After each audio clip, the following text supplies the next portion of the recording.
We've seen Ron DeSantis, who's running for president, the governor of another major American state, trying to whitewash history, erase the history of slavery and civil rights abuse in this country, and egg these guys on in other ways. So, the sad truth is, I think they think they've got political cover. Mike, welcome back to Against All Enemies. How you been? I've been good, Ken. How you doing? Been great. The show is cooking, but you've been busy too. There's a lawsuit in the works. I am sure it's going to hit the headlines here soon, but give us the preview. Sure thing.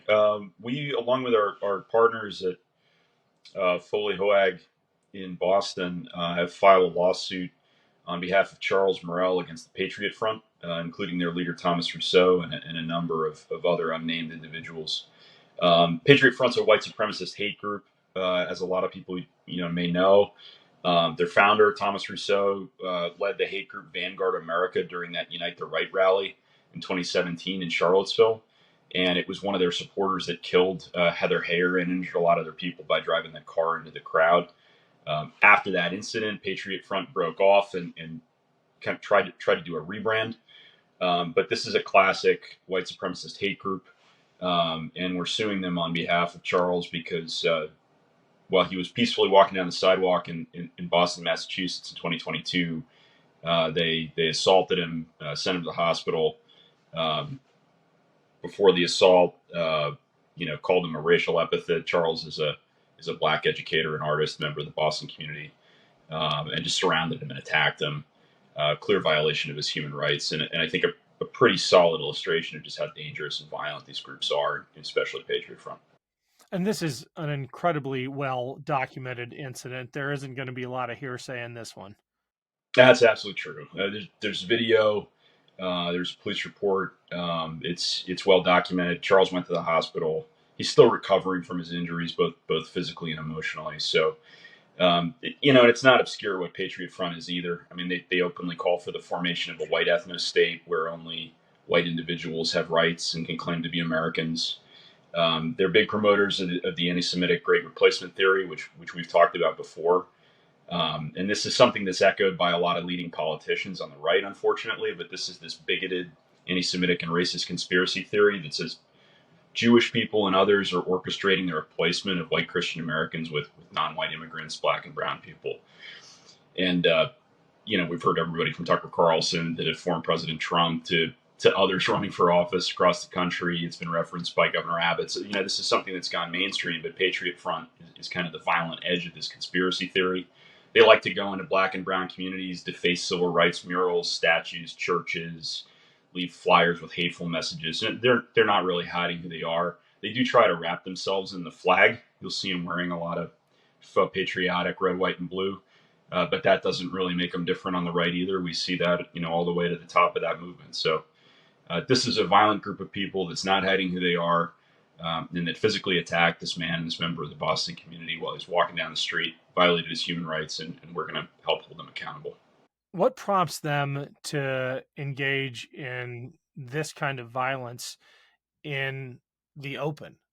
I mean, that is confusing to me. I'm sure it's confusing to a lot of people when they parade with their shields and weapons. It's not just posturing. They're actually looking for a fight, and it feels like they want it on camera. I think that's right. And I think, unfortunately, I don't know how else to say this, Ken. I think they've been given license, by leaders at the top. We all know about former President Trump's, calls to his supporters to go after the DOJ, the infamous message to the Proud Boys, another violent white supremacist organization, is stand back and stand by and wait for the call. The role of the Oath Keepers and other groups like that on January 6th and the attack on the Capitol.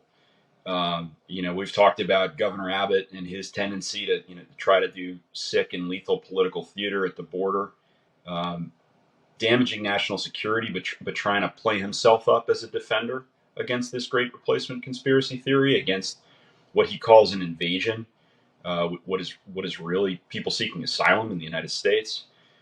We've seen Ron DeSantis, who's running for president, the governor of another major American state, trying to whitewash history, erase the history of slavery and civil rights abuse in this country and egg these guys on in other ways. So, the sad truth is I think they think they've got political cover, but they're sadly mistaken in the sense that they're not above the law, and you can't just go down the street defacing public property and beating people up.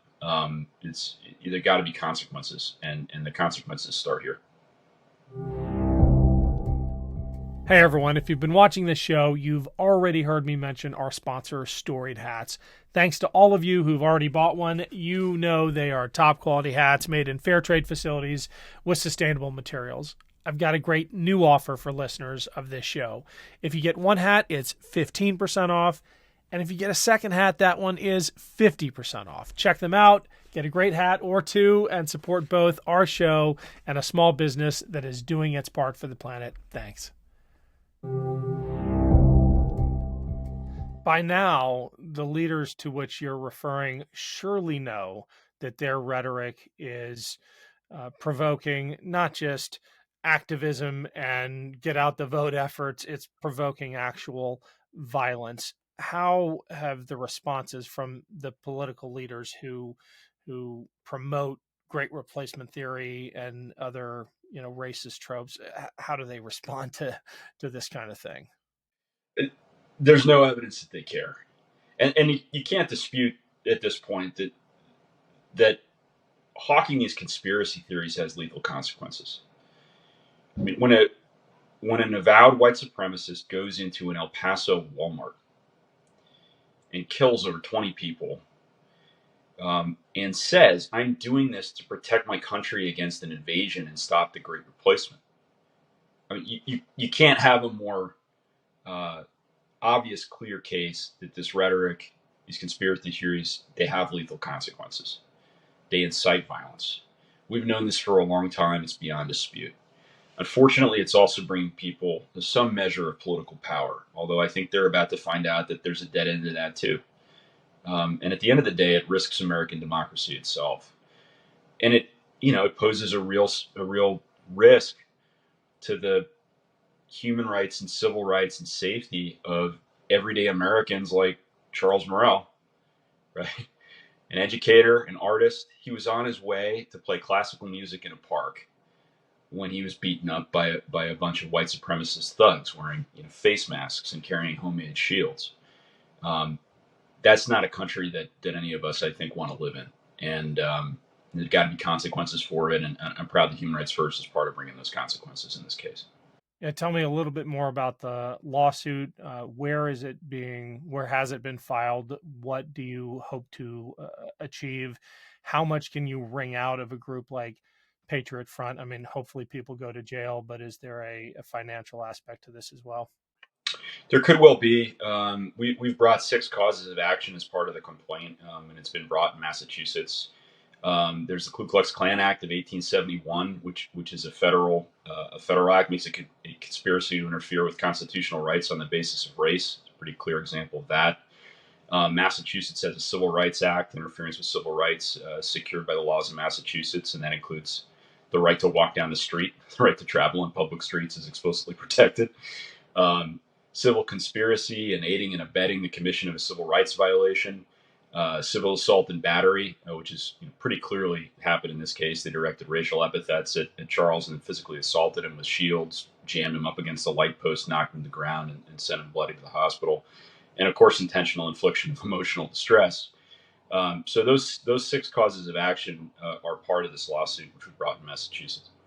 You mentioned that the politicians responsible for provoking this kind of thing, or at least fanning the flames with their repeating the replacement theory and things like that, are going to come up against a dead end politically. Say more on that.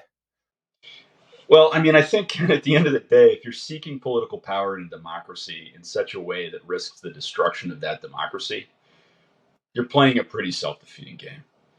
I also think it's true at a more basic level that most Americans who don't, consume toxic media all day, every day, are incredibly sick of this. I don't know any decent person that wants to see gangs of white supremacist neo-Nazi thugs given license to walk down the street waving swastikas and beating people up. That can't be part of politics. And I have enough faith in the American people. I have enough faith in my neighbors to know that this is going to run its course, and I think we're going to go forward as a democracy. But no decent, normal person with a family wants to live in this world.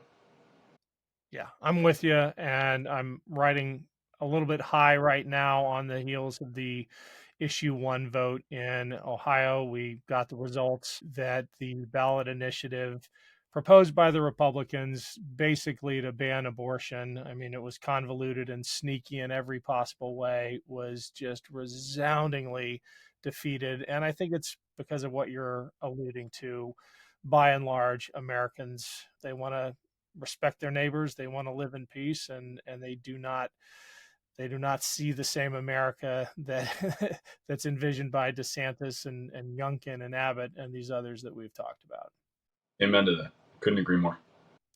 Well, Mike, thanks as usual. We'll check in with you again next week. Good luck with the lawsuit. Thanks, Ken. Appreciate it. See you soon.